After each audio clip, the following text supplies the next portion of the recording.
Two Chevy trucks are sitting on the same lot, same body, same year, same badge on the fender 5.3 V8. One of them will run 300,000 miles on oil changes and spark plugs. The other will start ticking one morning, collapse a lifter, bend a pushrod, wipe the camshaft, and hand you a bill that starts around $2,000 and can pass $8,500 if the cam goes with it. Same engine family, same displacement, same badge. The difference is a single piece of technology hiding inside one of them, a system General Motors installed on purpose to save fuel. That has become the most expensive 4 letters in the used truck market. AFM, Active Fuel Management. And it is the reason most bad Chevy V8s are bad.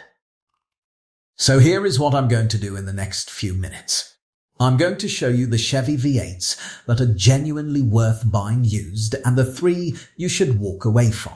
I'm going to show you the exact years, so you're not guessing on a lot with a salesman standing next to you. And I'm going to show you the one thing to look for that separates a truck that runs forever from a truck that eats itself. Because once you know it, you'll never look at a Silverado the same way again.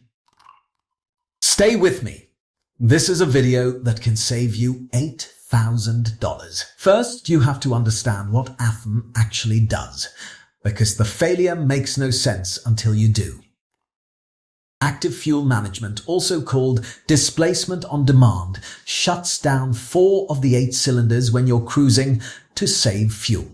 Your V8 quietly becomes a 4-cylinder and then becomes a V8 again when you press the pedal.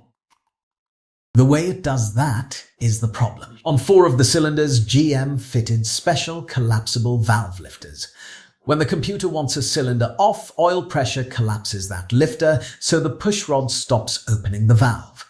The cylinder shuts down. When you need the power back, the lifter re-expands and the cylinder wakes up. 16 specialized parts, cycling constantly for the entire life of the engine. And they fail. A lifter collapses when it shouldn't and stays collapsed. That bends a pushrod. And when a lifter goes bad, it starts chewing on the lobe of the camshaft underneath it. Now, you're not replacing a lifter, you're replacing the camshaft and everything the metal went through. That is how a ticking noise becomes an engine replacement. AFM has a second sin, and it's the quieter one. When those cylinders are shut off, the pistons are still moving up and down, so they still need oil, and the system sprays oil at them. Combine that with the crankcase pressure AFM creates and warm rings on the deactivated cylinders, and the engine starts drinking oil. A quart every 3,000 to 5,000 miles is the classic symptom. Run it low without noticing, and you've killed it yourself. This isn't a rumor. GM issued technical service bulletins acknowledging oil consumption and AFM problems, added an oil deflector to the pan in 2010, and extended warranty coverage. The company that built it knows that is why this list exists. So, the 3 to avoid. And I'm going to be fair about every one of them, because there are honest owners of all 3 watching. Number 1. The 5. 3-liter Vortec, roughly 2007 to 2014. The Gen 4. This is the AFM engine. Silverados, Sierras, Tahoes, Yukons, Suburbans, millions of them. Collapsed lifters, wiped camshafts, oil consumption. It's the single most common Chevy V8 failure a rebuild shop sees. Now, the fairness, not every one of them fails. Plenty are running fine right now, but you are buying a coin flip, and the losing side of that coin costs thousands. Number 2. The Gen 5 engines with dynamic fuel management, the newer version of the same idea, from about 2019 on. DFM doesn't just shut off 4 cylinders. It can run 17 different cylinder patterns, switching constantly. More switching means more cycles on those lifters, and by many accounts. Lifter failure shows up on DFM engines even more readily than on AFM. It is the same disease with more moving parts. Number 3. And this is the current one, the 6.2-litre L87, in the newest trucks and big SUVs. This isn't a lifter issue, it's worse. Bad rod bearings and out-of-spec crankshafts from the factory. Engines seizing without warning, sometimes at highway speed. GM recalled roughly 600,000 vehicles. Then engines kept failing after the recall fix, and federal regulators opened an investigation into whether the fix even works. Class action lawsuits followed. GM's own internal records ran to tens of thousands of incident reports. This is not an old problem to learn from. It is happening right now, and it is not settled. If you own one of these, or you were about to buy one, that's exactly why this channel exists. No brand loyalty, no hype, just what actually breaks. Subscribe, and let me show you the good ones. Because the good Chevy V8s are genuinely great, and they're cheaper than the bad ones. Here is the thread that ties all of it together, and once you see it, you can shop with confidence. Every bad Chevy V8 on that list has cylinder deactivation. Every great one does not. The engine you want, the answer to the title, is the Gen 3 LS. Roughly 1999 to 2007, before AFM existed, specifically the 5.3-litre LM7. Iron block, aluminum heads, port fuel injection, no direct injection, no AFM, nothing to collapse. These routinely run 250 to 350,000 miles on nothing but maintenance. They're in Silverados, Sierras, Tahoes, Suburbans and vans from that era. They are everywhere, and they are cheap. It is, by a wide margin, the smart used buy, and it is the engine the entire swap world is built on, for exactly this reason. If you want more muscle, the 6 or 0-litre Vortec of that same era, the LQ4 and LQ9. Iron block, built for heavy towing and commercial work. It's the engine in fleet vans and 3/4-ton trucks that have been beaten for 2 decades and are still running. The honest catch at very high mileage, worn rings and a clogged PCV valve can make it drink oil, but that's age, not a design defect. And the little secret one, the 4. 8-litre, the LR4. Nobody wants it, because it's the small one. It never got AFM. That makes it, in pure reliability terms, one of the safest V8s GM ever put in a truck and the cheapest way into a good one. You give up power. You gain peace.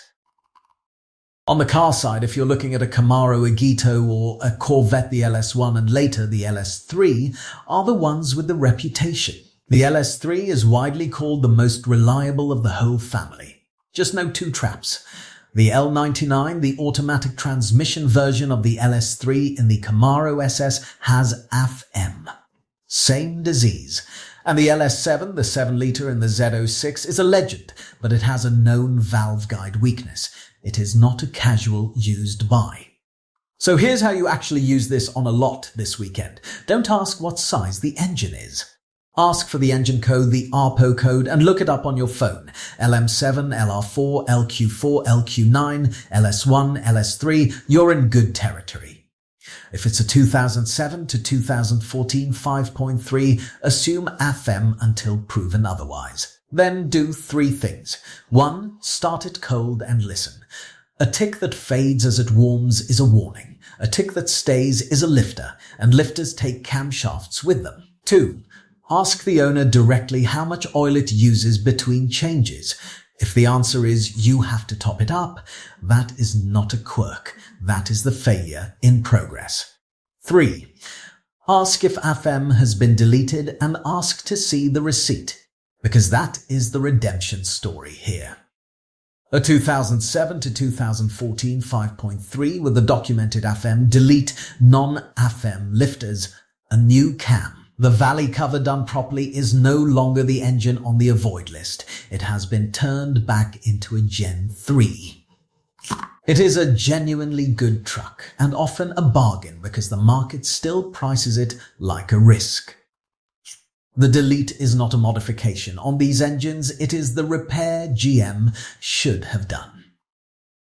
And step back for 1 second, because there's something almost funny about all this. Cylinder deactivation, shutting down half a V8 to save fuel, is not a new idea at General Motors. Cadillac tried it in 1981 with the V864. It was a disaster, and it helped wreck the brand's reputation. 40 years later, GM finally made the idea work smoothly enough that most drivers never feel it, and it is still costing owners thousands of dollars, not because it doesn't work, but because the parts that do the work wear out. So, the answer to the title. The Chevy V8 worth buying used is the one from before GM tried to make a V8 pretend to be a 4-cylinder. The Gen 3 LS, the 5.3 LM7, the 6.0, the 4.8. Simple, iron, port-injected, nothing to collapse. The same architecture, in its purest form, before the fuel economy rules asked it to be something it wasn't. It's not that GM forgot how to build a good V8, it's that they were told to make it save fuel, and the way they chose to do that is the thing that breaks. What are you running and how many miles? Put the engine code and the odometer in the comments. Those are the ones people trust. I read them. And if you want the honest version of these engines, not the brand hype, subscribe. That's what this channel is for.